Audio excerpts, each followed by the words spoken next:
Empat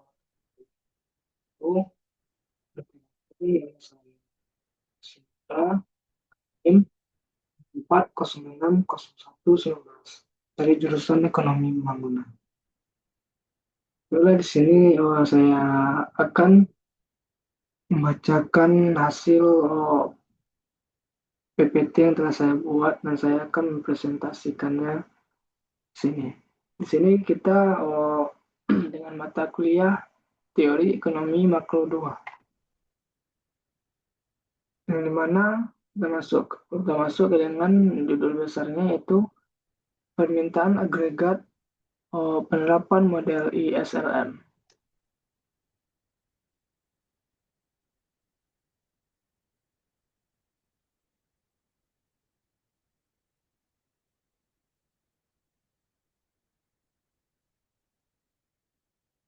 Baik, kita masuk ke menerapkan model ISLM, yaitu di mana kurva IS mewakili keseimbangan dalam pasar untuk barang dan jasa, yang menerangkan kurva LM mewakili keseimbangan di pasar untuk keseimbangan uang real. Kurva IS dan LM bersama-sama menentukan tingkat bunga dan pendapatan nasional dalam jangka pendek dan dijalankan ketika tingkat harga ditetapkan. Lalu kita menjelaskan fluktuasi dengan model ISLM. Model ISLM menjelaskan fluktuasi ekonomi melalui pergeseran kurva IS, pasar barang, dan LM, pasar uang, yang berpotongan di titik keseimbangan jangka pendek yang menunjukkan tingkat pendapatan dan suku bunga keseimbangan. Kebijakan fiskal, perubahan belanja pemerintah atau pajak menggeser kurva IS. Sedangkan kebijakan moneter, perubahan adalah jumlah uang beredar menggeser kurva LM yang kemudian menyebabkan perubahan pada output dan suku bunga. Lanjut,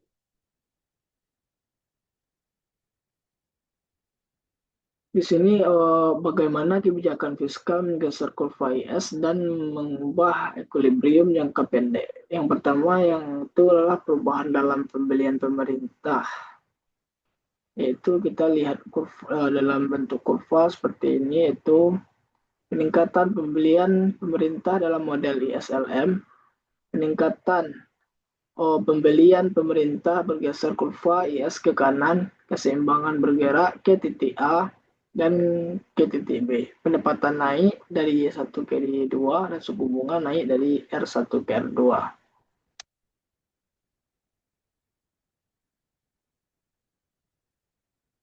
Nah, di sini itu menunjukkan ketika pemerintah meningkatkan pembelian barang dan jasa, pengeluaran ekonomi yang direncanakan meningkat. Peningkatan pengeluaran yang direncanakan merangsang produksi barang dan jasa yang menyebabkan total pendapatan dia naik. Efek-efek ini harus mengingat diagram Keynesnya. Sekarang perhatikan pasar uang seperti yang dijelaskan oleh Profesi Likuiditas. Oleh karena permintaan ekonomi untuk uang bergantung pada pendapatan. Kenaikan dalam total pendapatan meningkatkan jumlah uang yang diminta pada setiap tingkat bunga. Pasokan uang bagaimanapun belum berubah, sehingga permintaan uang yang lebih tinggi menyebabkan tingkat bunga equilibrium naik. Tingkat bunga yang lebih tinggi yang timbul di pasar uang pada gilirannya memiliki konsekuensi di pasar barang. Maka tingkat bunga naik, perusahaan mengurangi rencana investasi mereka.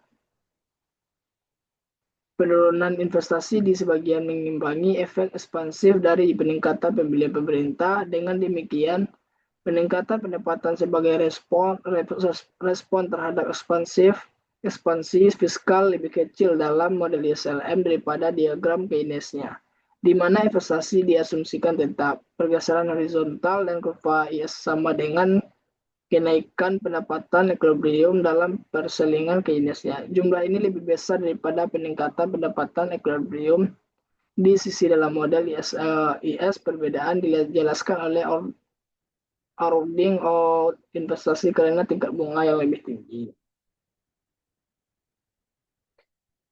Lalu yang kedua itu perubahan pajak, di mana ini bentuk kurvanya penurunan pajak dalam model ISLM, penurunan pajak menggeser kurva IS ke kanan, keseimbangan bergerak dari titik A ke titik B. Lalu pendapatan A ke titik B itu pendapatan naik dari E1 ke E2 dan suku bunga naik dari S1 ke E2. Penjelasannya itu perubahan pajak mempengaruhi ekonomi sama seperti perubahan dalam pembelian pemerintah, kecuali bahwa pajak mempengaruhi pengeluaran pengeluaran melalui konsumsi.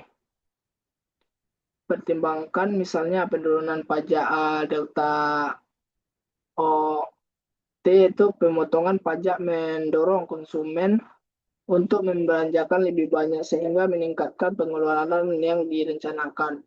Lalu penggandaan pajak dalam diagram Keynes-nya menginfokan bahwa perubahan dalam kebijakan ini meningkat tingkat pendapatan pada tingkat bunga tertentu oleh TX MPC, lalu 1 dan 2 MPC itu oleh karena itu seperti yang digambarkan itu kurva IS bergeser ke kanan, geser ke kanan dengan jumlah ini equilibrium ekonomi bergerak dari titik A ke titik B. Pemotongan pajak meningkat pendapatan dan tingkat bunga. Sekali lagi karena tingkat bunga yang lebih tinggi menekankan investasi, peningkatan peningkatan pendapatan lebih kecil dalam model ISLM daripada diagram Keynes-nya.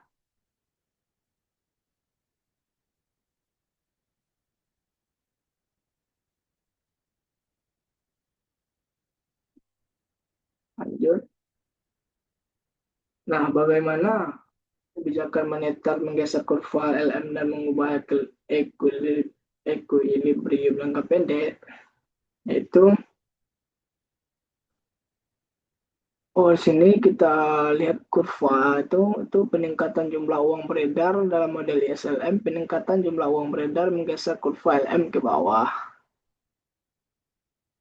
Keseimbangan bergerak dari titik A ke titik B, pendapatan naik dari Y1, pendapatan naik dari Y1 ke Y2, dan suku bunga turun dari R1 ke R2.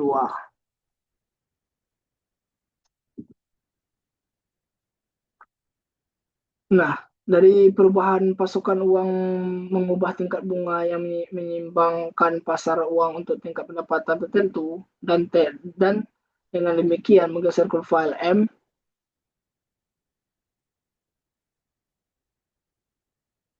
mempengaruhi pendapatan tingkat bunga. Pertimbangkan peningkatan jumlah uang beredar, peningkatan M mengarah ke peningkatan keseimbangan uang real (MP).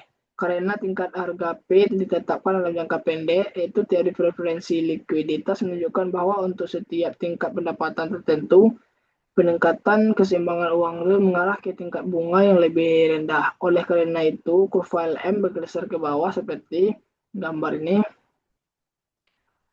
Ketimpangan bergerak dari titik A ke titik B. Kenaikan jumlah uang beredar menurun tingkat bunga dan meningkatkan tingkat pendapatan. Sekali lagi untuk menceritakan kisah yang menjelaskan penyelesaian ekonomi dari titik A ke titik B, kita bergantung pada blok bangun model SLM berpotongan Keynes-nya dan teori prosiklikitas.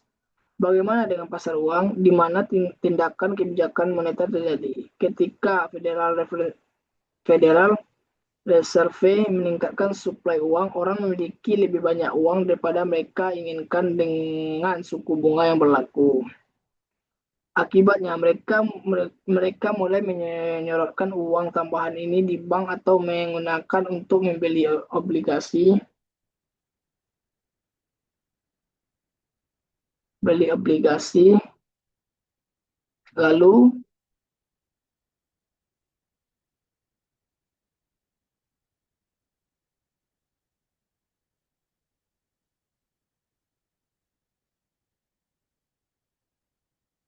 lalu tingkat bunga R kemudian tingkat bunga R kemudian tingkat bunga yang lebih rendah pada gilirannya memiliki konsekuensi untuk pasar barang. Tingkat bunga yang lebih rendah merangsang investasi yang direncanakan, yang meningkatkan pengeluaran produksi dan pendapatan yang direncanakan di model ISLM menunjukkan bagian penting dari mekanisme transmisi modal. Peningkatan jumlah uang beredar menurunkan tingkat bunga yang merangsang investasi dan dengan demikian memperluas permintaan barang dan jasa. Lanjut ke ini adalah interaksi antara kebijakan moneter dan fiskal, yaitu di sini kita melihat kurva dari 1, 2, 3. Kurva itu adalah respon perekonomian terhadap kenaikan pajak. Bagaimana perekonomian merespon kenaikan pajak bergantung pada bagaimana bank sentral merespon. Pada panel A, The Fed mempertahankan jumlah uang beredar tetap. Pada panel B, dia mempertahankan suku bunga tetap dengan mengurangi jumlah uang beredar. Pada panel C, David mempertahankan tingkat pendapatan tetap dengan meningkatkan jumlah uang beredar dalam setiap kasus perekonomian bergerak dari titik A ke titik B.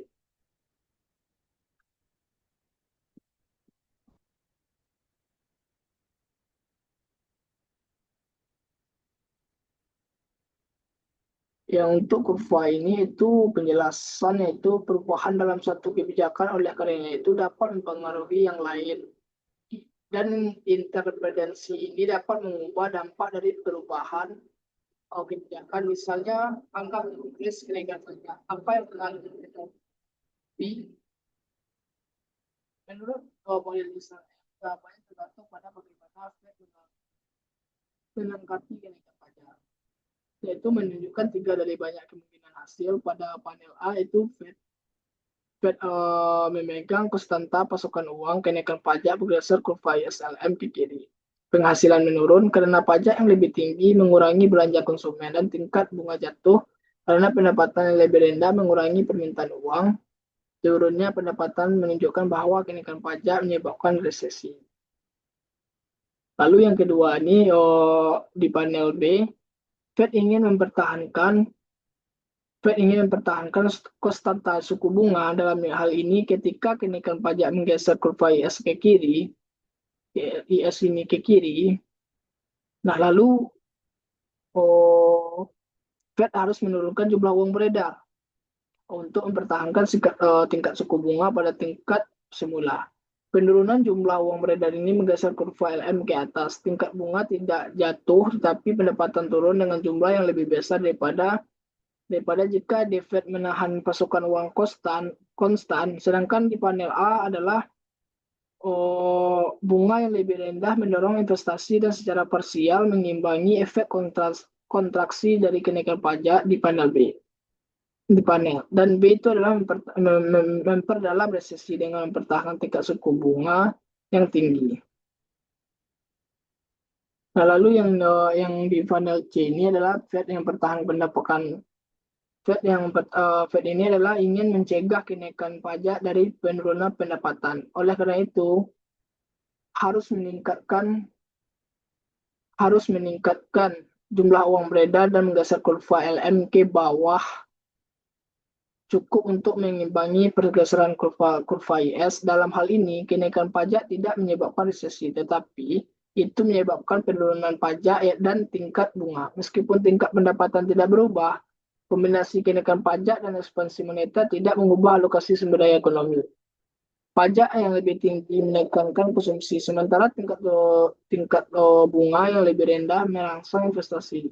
Penghasilan tidak terpengaruh oleh kedua efek ini persis seimbang.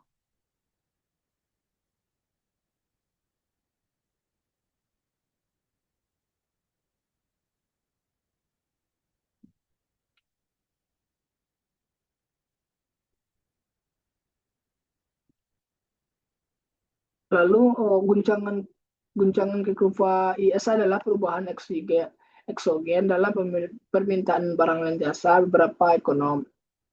Termasuk Keynes telah menekankan bahwa perubahan permintaan tersebut dapat timbul dari roh-roh binatang investor eksogen, mungkin gelombang optimis dan pesimis yang memuaskan diri. Misalnya, anggaplah bahwa perusahaan menjadi pesimis terhadap masa depan ekonomi dan bahwa pesimisme ini menyebabkan mereka membangun lebih sedikit pabrik baru. Pengurangan permintaan untuk barang-barang investasi ini menyebabkan pergeseran kontraktif dan fungsi investasi. Pada setiap tingkat bunga, perusahaan ingin berinvestasi lebih sedikit. Penurunan investasi mengurangi pengeluaran yang direncanakan dan menggeser kurva IS ke kiri, mengurangi pendapatan dan pekerjaan.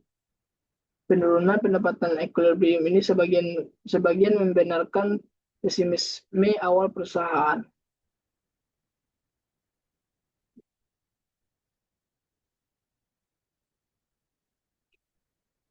Oh, apa itu apa instrumen dari kebijakan Fed dan jumlah uang beredar atau tingkat bunga? Analisisnya itu pada kebijakan moneter berdasarkan asumsi Fed mempengaruhi ekonomi melalui jumlah uang yang beredar. Sangat kontras dengan media beritakan bahwa Fed menaikkan atau menurunkan tingkat suku bunga dalam beberapa tahun. Fed menggunakan Federal Funds Rate, tingkat bunga yang dimana digunakan bank untuk menagih pinjaman satu sama lain. Sebagian instrumen kebijakan jangka pendek setiap 6 bulan sekali komite bertemu untuk menentukan kebijakan moneter dan menargetkan tingkat suku bunga yang berlaku. Kemudian bond traders melakukan operasi pasar terbuka yang dilakukan untuk mencapai target tingkat suku bunga yang ditetapkan oleh Fed. Operasi pasar terbuka ini dilakukan untuk mengubah uang beredar dan menggeser kurva LM sehingga tingkat bunga equilibrium sama dengan target tingkat suku bunga yang ditetapkan. ISLM ISLM teori dan permintaan agregat.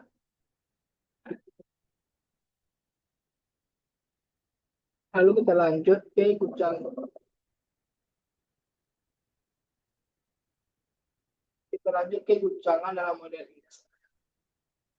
Guncangan ke kurva IS adalah perubahan eksogen dalam permintaan barang dan jasa beberapa ekonom, termasuk Keynes, telah menekankan bahwa perubahan permintaan tersebut dapat timbul dari roh binatang. Itu yang dimaksud dengan yang saya telah bacakan tadi. Lalu, apa instrumen dari kebijakan Fed, jumlah uang beredar atau tingkat bunga?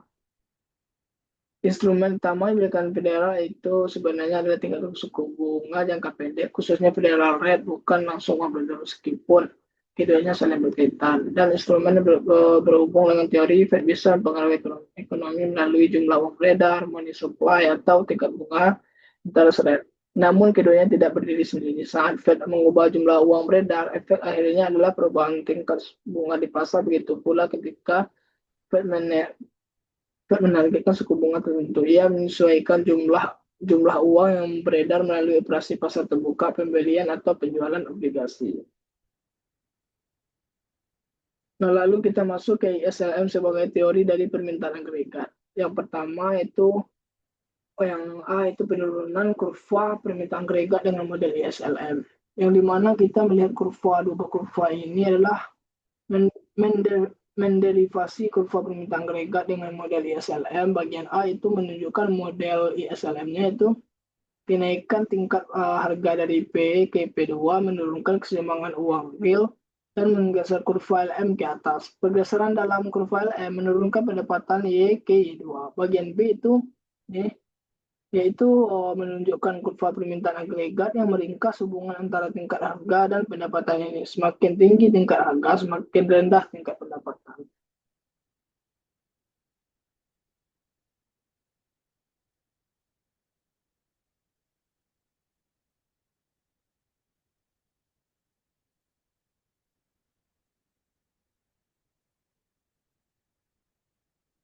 Yang kurva A itu adalah menjelaskan kenaikan tingkat harga P1 ke P2 itu adalah menurunkan neraca uang yang sebenarnya dan menggeser kurva LM ke atas. Pergeseran pada kurva LM menurunkan pendapatan Y1 ke Y2 itu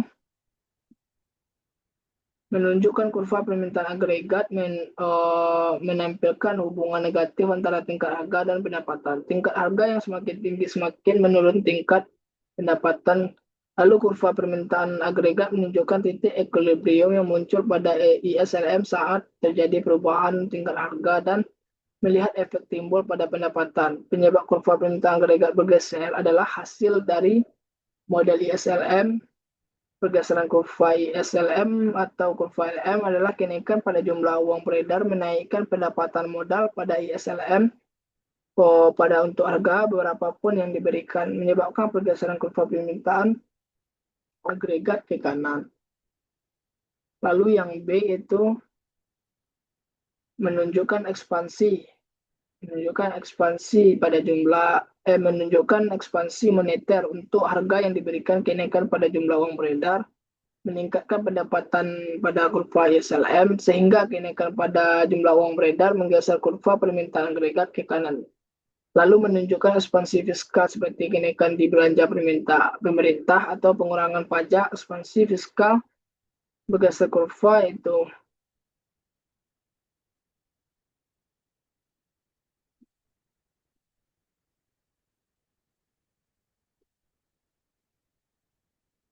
oh, nah itu media menunjukkan ekspansi fiskal seperti kenaikan di belanja pemerintah atau pengurangan pajak pada pajak. Lalu lanjut ke B itu kebijakan moneter dan fiskal menggeser kurva permintaan agregat. Yang dimana empat kurva ini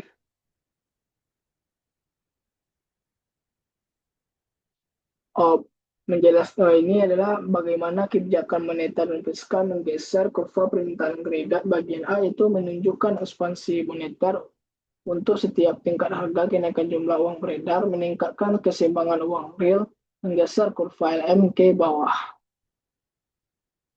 Lalu ke bawah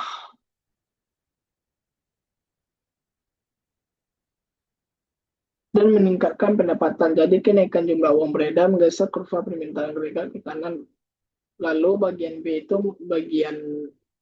bagian B itu menunjukkan ekspansi fiskal seperti kenaikan belanja pemerintah atau penurunan pajak. Ekspansi fiskal menggeser kurva IS ke kanan dan untuk setiap tingkat harga meningkatkan pendapatan. Jadi ekspansi fiskal menggeser kurva permintaan agregat ke kanan.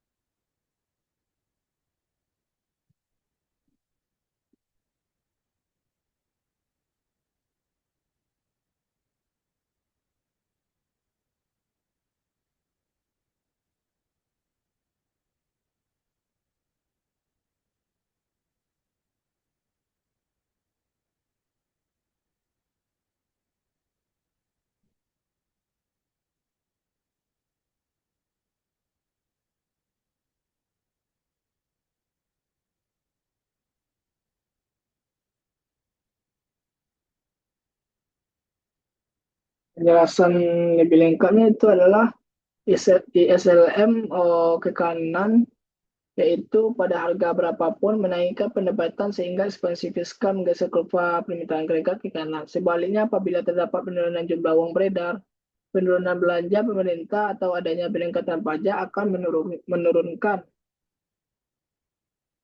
menurunkan uh,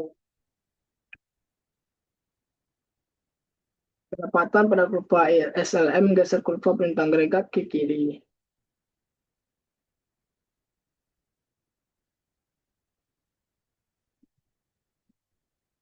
Faktor apapun yang mengubah pendapatan dalam model ISLM selain mengubah pada tingkat harga menyebabkan pergeseran kurva permintaan agregat. Faktor-faktor yang menggeser kurva permintaan agregat tidak hanya kebijakan moneter dan fiskal saja, tetapi juga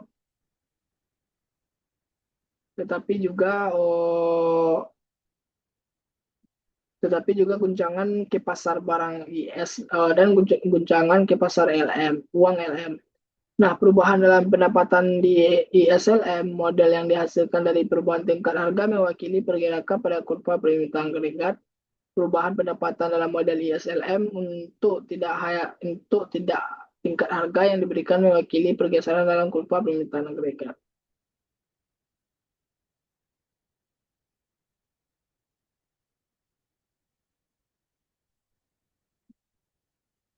Nah, kita masuk ke model ISLM pada jangka pendek dan jangka panjang. Equilibrium jangka pendek dan jangka panjang, kita bisa membandingkan equilibrium jangka pendek dan jangka panjang dengan menggunakan kurva ISLM pada bagian A yaitu atau kurva penawaran agregat permintaan agregat. Pada bagian B adalah dalam jangka pendek tingkat harga tidak bergerak pada P, equilibrium perekonomian jangka pendek dan adalah titik K. Dalam jangka panjang tingkat harga disesuaikan sehingga perekonomian pada titik alamiah, equilibrium jangka panjang adalah titik C. Nah, yang dimana kurva bagian A itu adalah menunjukkan 3 kurva yang diperlukan untuk memahami equilibrium jangka pendek dan jangka panjang. ISLM dan mewakili pendapatan kurva, LM mewakili tingkat harga ditetapkan pada P1, equilibrium jangka pendek dari ekonomi titik K, di mana dihasilkan dari kurva IS yang melintasi kurva LM. Pada poin B adalah menunjukkan situasi yang sama di diagram penawaran agregat dan permintaan agregat. Nah, pada P1 kuantitas output dari permintaan dia di bawah tingkat natural, pada tingkat harga yang tidak ada permintaan barang dan jasa yang cukup untuk menjaga ekonomi tetap potensial. Lalu titik K itu menunjukkan titik equilibrium jangka pendek ketika harga tetap P1. Rendahnya permintaan atas barang dan jasa disebabkan oleh turunnya tingkat harga dan ekonomi kembali ke tingkat yang alami. Ketika harga mencapai pada tingkat P2, ekonomi berada di titik C. Equilibrium jangka panjang diagram dari penawaran agregat dan permintaan agregat menunjukkan bahwa titik C kuantitas permintaan atas barang dan jasa sama dengan tingkat output alami. Lanjut ke Nah, kita masuk ke depresi besar, yaitu hipotesis pengeluaran, yaitu guncangan kurva IS, yaitu di mana kita melihat tabelnya itu. Nah, begitu depresi dimulai, banyak peristiwa terjadi yang mengurangi pengeluaran atas belanja. Pertama, banyaknya bank yang mengalami kegagalan karena tidak adanya peraturan bank yang memadai. Kegagalan bank ini mungkin memperburuk jatuhnya dan pembelanjaan investasi. Banyaknya penutupan bank mungkin membatasi beberapa bisnis untuk mendapatkan dana yang dibutuhkan untuk investasi. Kebijakan fiskal pada tahun 1930 juga ikut berkontribusi pada guncangan kurva IS. Pemerintah pada saat itu mementingkan keseimbangan anggaran dengan menggunakan kebijakan ini daripada menjaga produksi yang bekerja pada tingkat alami. Undang-Undang Pendapatan tahun 1932 tentang kebijakan Undang-Undang Pendapatan tahun 1932 tentang kebijakan fiskal berisi tentang peningkatan tarif pajak. Hal ini sangat mempengaruhi terhadap konsumen yang berpenghasilan menengah ke bawah. Lalu ini platformnya adalah demokratis pada tahun ini mengkhawatirkan tentang defisit anggaran.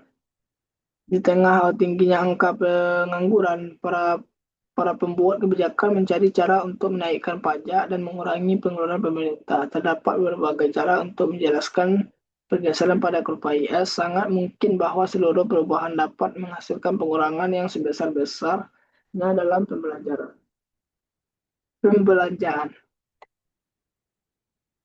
Lanjut, yang ini adalah hipotesis uang, guncangan pada kurva LM. Di sini adalah tabel di sini itu menunjukkan bahwa jumlah uang beredar tahun 25% dari tahun 1929 hingga 1933. Sementara tingkat pengangguran meningkat dari 3,2% menjadi 25,22%. Fakta ini mendukung teori hipotesis yang menempatkan kesalahan utama untuk depresi pada federal referensi karena membiarkan pasokan uang jatuh dengan jumlah yang besar. Pendukung teori ini antara lain adalah Milton Friedman, Anna Schwartz yang berpendapat bahwa kontraksi dalam jumlah uang beredar telah menyebabkan penurunan ekonomi. Depresi sebesar adalah contoh yang sangat jelas.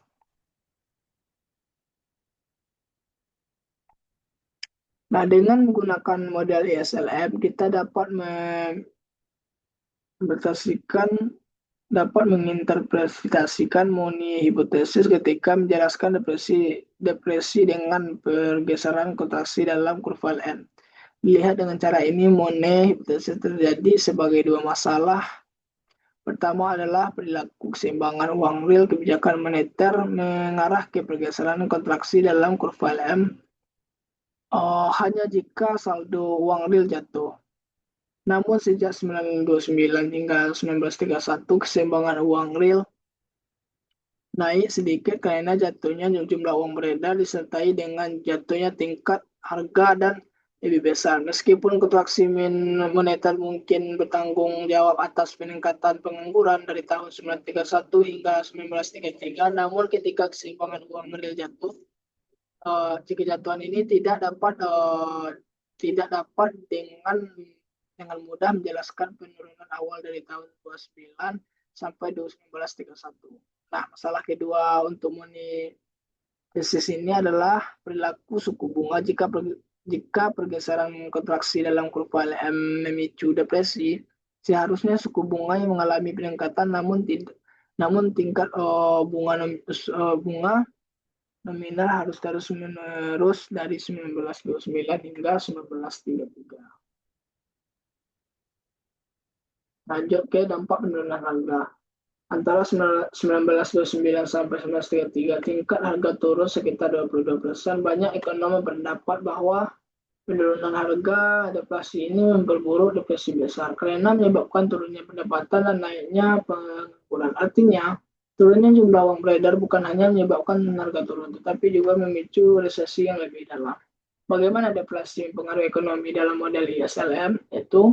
Pertama itu efek stabilisasi dari deflasi, pandangan optimis. Menurut beberapa ekonom klasik, penurunan harga justru dapat menstabilkan ekonomi. Yang A itu melalui kurva LM.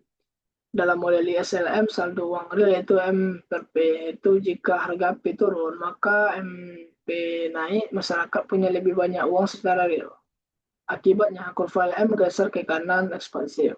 Hasil, suku bunga turun, investasi naik, pendapatan nasional meningkat, dia naik. Jadi turunnya harga bisa memulihkan output dan menstabilkan perekonomian. Yang KB itu melalui Pigou effect, efek kekayaan itu teori ini dikemukakan oleh Arthur Pigou. Saat harga turun, nilai real uang dan aset keuangan rumah tangga naik. Mereka merasa lebih kaya. Karena merasa kaya, masyarakat meningkat konsumsi. Ini menyebabkan kurva IS bergeser ke kanan, yaitu pendapatan naik. Akibatnya, penurunan harga bisa mendorong ekonomi kembali ke seimbangan penuh. Lalu yang terakhir itu efek destabilisasi dari deflasi. Yang pertama, deflation teori deflasi uang. Teori deflasi utang. Yaitu penurunan harga tidak terduga, lalu nilai utang meningkat. Debiturnya itu yang berutang jadi miskin, kreditur kaya. Lalu debitur biasanya punya kecenderungan konsumsi tinggi, lalu konsumsi total turun, IS bergeser ke kiri. Yang B itu expense deflation, itu deflasi yang diharapkan. Yaitu jika masyarakat mengharapkan harga akan turun di masa depan, mereka menunda konsumsi dan investasi. Nah, lalu ekspektasi deflasi menyebabkan suku bunga real naik, R dari